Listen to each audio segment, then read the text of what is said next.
Okay, it's time for us to turn our attention to this weekend's Super Bowl, which is taking place in Los Angeles. It's obviously the LA Rams against the Cincinnati Bengals. To help us preview the game, I'm delighted to welcome John Gonzalez to the show. John, this is the bit where ordinarily we go the ringers, John Gonzalez, but you've got a new job and a new title, and it's Senior Writer, Sports Illustrated, and host and executive producer of Sports Illustrated Weekly. So first off, congrats on the new gig. Thank you so much, and thanks for having me. It's always good to be with you guys. So the Sports Illustrated Weekly is a new podcast, long-form storytelling, and very interestingly, this week you've chosen to speak and write and broadcast about the city of LA and the impact of the stadium on the city. And that's a very interesting way for us to access a conversation around the Super Bowl and the impact that sport can have on society as well. So as a matter of interest, instead of doing the straight preview of the game, why decide to talk about SoFi Stadium and the impact it's had? Yeah, I live in Los Angeles. I live not far from where the stadium is. I've been to the stadium many times. It's beautiful. If we're just talking about a fan experience, it's excellent. I mean, it's one of the best places I've ever seen a game. But I also, as I was going there the first time, the GPS had routed us through the neighborhood that butts up right against the stadium. And I wondered to myself, like, what would it be like? Because the stadium is gigantic. It's one of the biggest stadiums in the world, and I believe the most expensive, but it's in a proper neighborhood. So you're driving through, houses, apartments, and then all of a sudden here's this massive complex that just grows up out of this neighborhood. And I wondered to myself, what would it be like if I lived here? Like right next to the stadium. I live, not far from there, but I don't have that same influx of traffic and people coming into my neighborhood every single weekend for a football game. So that was sort of the impetus for it. And what is it like? Because you spoke to a load of the residents and their experience is not a uniformly positive one, it's safe to say. Yeah, that's correct. The mayor of Inglewood will tell you how greatly beneficial this stadium is for Inglewood, and certainly it has created growth in different business types. It's been a boon for the Rams. But if you are a resident of Inglewood, Inglewood is one of the poorer communities in Los Angeles County. It's predominantly Black, Hispanic, and Latino, and rent prices have exploded. They've skyrocketed in the last 5 years since the stadium was first started construction. Home prices have increased. People who have lived there for generations have been priced out of the neighborhood. On top of that, the traffic, which is always bad in Los Angeles, is notoriously bad in Inglewood on game days because the city's about 100,000 people, and you have 70,000 people coming in on a regular game day for football. And then for the Super Bowl, it'll be 100,000 people. So that'll effectively double the population of Inglewood on Super Bowl Sunday. So it's not a lot of fun for people of Inglewood who don't really get to reap the benefits of all of the things that go along with having a massive stadium of that size. It's interesting you talk about the city when you're talking about Inglewood. I think for us here in Ireland, the actual kind of the notion of Los Angeles is actually a bunch of different smaller cities that all go up to create this absolutely gigantic teeming mass that is the city of LA. And that's why this kind of spaceship that got set down in the middle of an area is just very typical LA. It's like, there's no room for this. It's kind of a little bit like the city. The city didn't, there wasn't a natural place to build the city of LA, and they decided, well, we're going to do it anyway. Let's just get the water out and make the water go this direction, and then we're going to build this city even though it shouldn't really be here. Yeah, no, I mean, that's exactly right.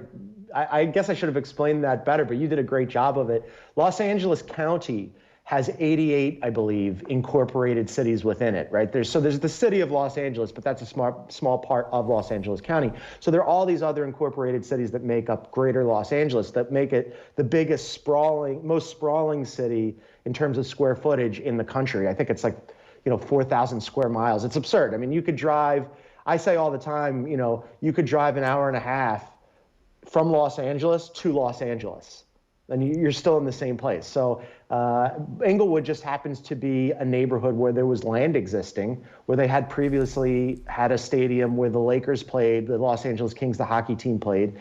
And so they had catered to sports teams previously, and they thought, okay, we'll put our hands up. The city was struggling. Maybe this will help reinvigorate the city of Inglewood. And it certainly has in terms of balancing Inglewood's books. The city of Inglewood is doing much better financially, but I think the residents have really paid the cost on that because they didn't have a vote on this either. It's funny, Stan Kroenke in this part of the world is really only known as the owner of Arsenal, and Right. It doesn't have an amazing track record of spending big compared with some of the rival teams who have pumped money in, even though he could pump money in if he wanted to. He did build a very nice stadium that replaced the old historic stadium, and the team have never actually quite been as good since they've moved from Highbury to the Emirates.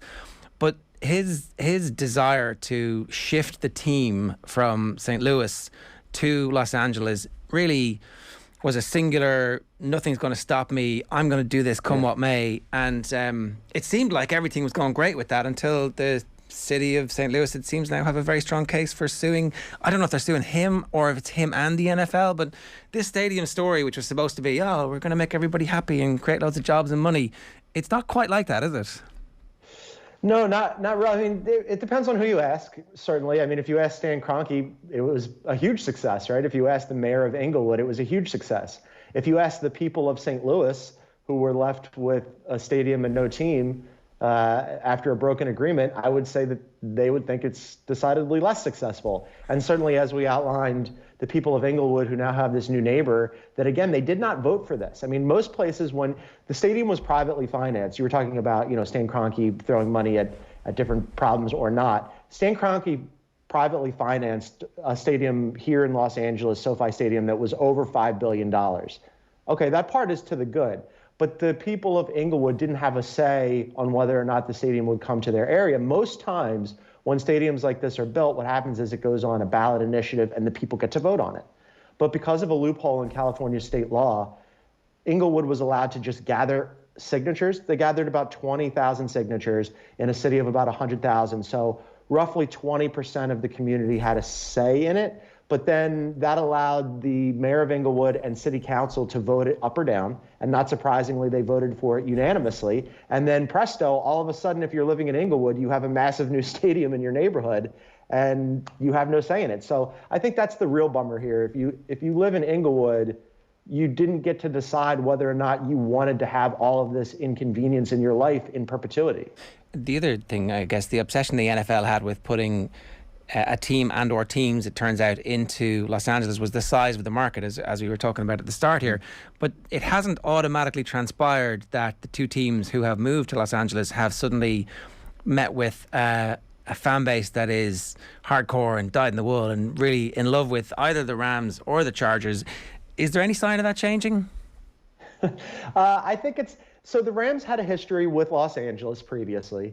And then they go to St. Louis and then they come back. So they had some residual fan base left over. And I think that now that they're in the Super Bowl, certainly you'll see a lot of people around town wearing Rams gear. But even in the NFC Championship, you saw, I would say the stadium was half full of 49ers fans. I mean, it ends up being sort of a destination game for a lot of visiting fan bases because LA, football is played during the winter.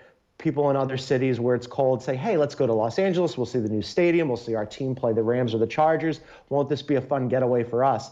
But it ends up being for the home team almost less of a home game, certainly for the Chargers. I mean, the Chargers, I can't remember the last time the Chargers played a game in Los Angeles since moving up here where their games weren't dominated by the team that they were playing, the fan base that they were playing. So it's much tougher for them, a little bit better for the Rams. Yeah, I heard Justin Herbert speaking to the Around the NFL pod during the week, and he was saying, "Oh, it's definitely getting better this year." And obviously, he's going to say that because, that's his job to say that. But I'm not sure everybody was agreeing with him. And look, they have a genuine superstar, and it'll be easier enough to sell tickets and create momentum behind him. McVay's been doing that with the Rams for the last couple of years, so you would think that if they were to pull this off, then maybe that's going to be another injection in terms of that. One last LA related question: Is it a sports town? Because it does kind of seem like the whole idea of LA is it's a concept, and people either buy into it or they don't, and sport kind of seems a little bit of an add-on sometimes to that. Yeah. I mean, part of it is that it's a city of transplants. I'm one of them. Part of it is that it is so sprawling and there's so many things to do. And part of it is that the weather is generally amazing and you can just go outside rather than sitting inside and watching sports. So I think all of those things are baked in. To your point about whether or not it's a sports town, it is very much, if you're talking about the Lakers, it is, to a good amount if you're talking about the Dodgers. And then everything else is, it depends. The answer is what's happening, how good is the team, can we rally around it? I think that you'll see, again, a lot of people being very supportive of the Rams this weekend. But on the whole, it's really qualified. Do the Lakers have a geographical fan base in the city, or maybe I say the city? I mean actually the county? I don't know the proper language, but did they come from a particular area, and so therefore that's where everybody grows up there? They're fan supporters of that team, or was it actually just everybody in LA because the Lakers were so iconic early and so important in the formation of the actual league being so big that the whole city got behind them? Yeah. Less geographical, much more success-based. Right. I think everybody loves a winner, certainly in Los Angeles. They love superstars. They love star power of any kind, whether or not it's in TV or movies or, in this case, sports. And the Lakers were so good for so long. And they had the Magic Johnson era, and then they had the Shaq and Kobe era, and now they have the LeBron James and Anthony Davis era. So they've always been set up really well on that front. And front runner town for sure, and the Lakers have always given them a reason to support them. Everybody loves a good bandwagon. It turns out no harm, I guess, from sports media's perspective, that these bandwagons are interesting to people. The other big thing that's happened in the world of the NFL over the last while is the Brian Flores case. It's still bubbling along as a subplot while the build-up to the Super Bowl is happening. I'm interested in your perspective. Obviously, I might ask your opinion on the madness that's gone on in the NBA over the last while. Is the Brian Flores story going to disappear over the next while and then come back in the off-season, or are people talking about that and the Super Bowl at the moment? Yeah, and this is part of the reason why I love coming on with you guys, because we get to talk about stuff like this. I've talked about it with your colleague Joe quite a bit. I fear that it will go away eventually, because invariably we have, as Americans and as sports fans, a really short shelf life in terms of what we think about, and all of a sudden it goes down the memory hole. But this is also one of those situations where Brian Flores has brought a lawsuit, not just against 3 NFL teams, the Broncos, the Dolphins, and the Giants, but against the NFL writ large. So as long as the lawsuit exists, it's going to be something that has to keep getting talked about. But I also wonder what kind of actual change is going to happen. Brian Flores had said on ESPN that, if I fear that this might torpedo my career, but if I never coach again and actual change happens, it'll be worth it. And that's that last part that I hope he's right about, but I fear he won't be. The actual change part, we haven't seen any willingness by the NFL to change how it hires coaches. I mean, you have now just 2 black head coaches in a league of 32 teams and a league that's 70% black. I mean, that's hugely, hugely inequitable. And they know that. I mean, there's 0 black owners, and they're the people who have created this system of inequality. So I really doubt that the people who created the system of inequality will then go and interrogate why it's broken. At the same time, I think it's very difficult to ignore the language in the lawsuit in particular. So the FT they had a free to read piece today in this part of the world, which they sent out to their Telegram users today, and it included the line about the white owners sitting in their box looking down on their largely black employees, and that uses the plantation owner language. You can't forget that, and the players are going to be asked about that when they return for training camp and what their impressions of that are going to be. So it does feel like there's a line in the sand being drawn. It's even like what Kaepernick started reaches here, and this is all part of a continuum, but that doesn't stop, does it? No, I hope not. But I think, you mentioned Colin Kaepernick. Colin Kaepernick was out here talking about these things, and then all of a sudden he couldn't get a job. He won't get a job. And the propaganda used against him was that he wasn't good enough anymore, which of course was absurd, and everybody knew it to be so. And now I wonder whether or not those same things will be applied to Brian Flores. And it needs to be more than just Colin Kaepernick and Brian Flores. It shouldn't fall all on them, nor should it fall just on, black coaches and players. There needs to be people of all races to stand up and say, this needs to change. This is a broken system. Just the other day during NFL Media Week, Jim Trotter, who's a member of NFL Media, asked Roger Goodell, the NFL commissioner, about this, which I thought was incredibly courageous. It was really well phrased. It was excellent journalism on his part. And the commissioner really didn't have a good answer for it. He said, we need to do better, which of course they do. Everybody knows that you need to do better, but what are you going to do to make it better? What are you going to do to give fair hiring practice opportunities to candidates of color who have not been afforded them in the past. And so far, we haven't heard any good answers. Yeah, I guess it's also going to be interesting to see that the Broncos are probably going to be sold in the next while, but there's still very little, if almost, there's certainly no black ownership. I think Shad Khan is the only person of colour who owns an NFL team, so it's going to be very interesting to see if anything changes to that, or if they even look for a little bit of diversity in the room making these decisions. Yeah, that's a big thing, right? I mean, it's not just about ownership. Ownership, of course, is like the main issue. But then you get into the executive level. I believe that there are 6 black general managers, again, out of 32 teams, and again, out of a league that's 70% black. So when you're talking about the people who are doing the hiring, the real power in the room is almost exclusively white. And that is a massive issue, and it has been as long as the NFL has been around. And they have shown a reluctance to change that. And until they do, we're going to still be talking about these issues, I fear, for quite some time. Oh, I've no doubt it's not going to go anywhere, and rightfully so. And we should keep talking about it. To segue, and it's kind of an uncomfortable segue, just to the game and the glitz and the razzmatazz. I mean, it's interesting that the halftime act is, I think it's Dr. Dre, and so it's going to be interesting to see if any of them make any statements at halftime, or if they risk making a political statement at halftime. Who knows? I haven't even heard anybody discussing that yet, but that could be interesting. The game itself, what do you think is going to happen in this game?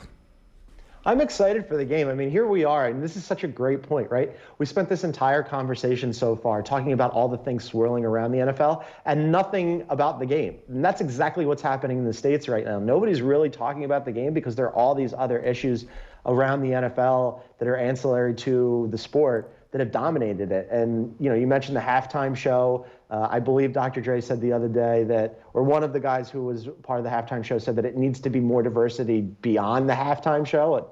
It's great that they're doing this halftime show, but what about in the boardroom, in the front office, on the field? So all of that is right. But the game itself, I'm actually excited for this game. I think it's going to be a lot of fun.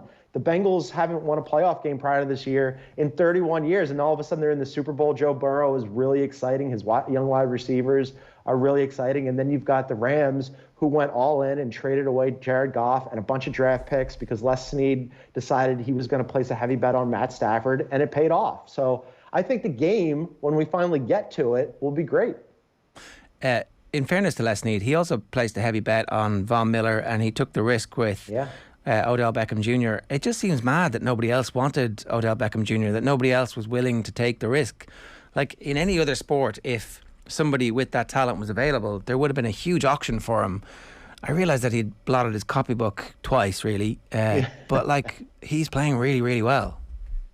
Yeah, and he's doing it in a spot where they really needed him to do it because, Robert Woods goes down and they say, oh, no, now, Cooper Kupp is having an all-time great season, but who are we going to get to fill that void opposite him? And Odell Beckham is available, and as you mentioned, he's really talented, and there was those knocks against him about what kind of teammate he is in the locker room and whether or not you want him on your team, but he's acquitted himself extremely well. And then you mentioned Von Miller, and all credit to Les Snead, because where other people said, you might be giving up too much, what about the future? He said, I don't care about the future. The Super Bowl's in LA. We're in this amazing stadium. We have an opportunity to win now, and certainly that has paid off for them.